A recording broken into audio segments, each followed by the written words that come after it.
Monsieur le Président. C'est la 6e résolution sur le Burundi depuis avril 2015, date à laquelle le président Nkurunziza a annoncé son intention de se représenter. Depuis, la répression n'a cessé de s'intensifier, prenant une nouvelle ampleur avec le référendum constitutionnel de mai 2018. On ne compte plus les militants des droits de l'homme emprisonnés, condamnés à de longues peines de prison, les restrictions à la liberté d'association, à celle de la presse.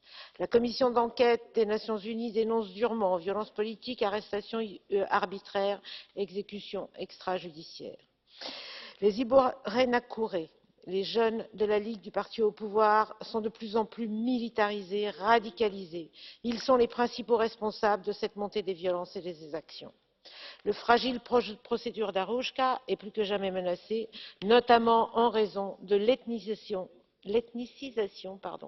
de la crise politique. La population burundaise en est la première victime de tout cela. 65% d'entre elles vivent sous le seuil de pauvreté, alors que ce pays est, comme beaucoup d'autres dans la région, riche de son sous-sol. L'Union européenne a pris des sanctions individuelles, a décidé de suspendre ses versements directs au gouvernement burundais, dont acte.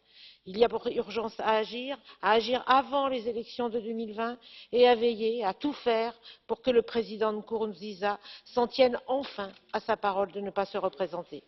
Seul un processus politique associant l'ensemble des parties prenantes peut y aider. C'est en ce sens qu'il nous faut travailler ensemble. Merci beaucoup. Nous passons maintenant aux interventions des groupes politiques. Pour le PPE, Monsieur Zdechovský.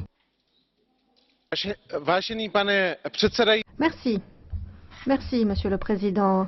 Madame Mogherini, habituellement, je préfère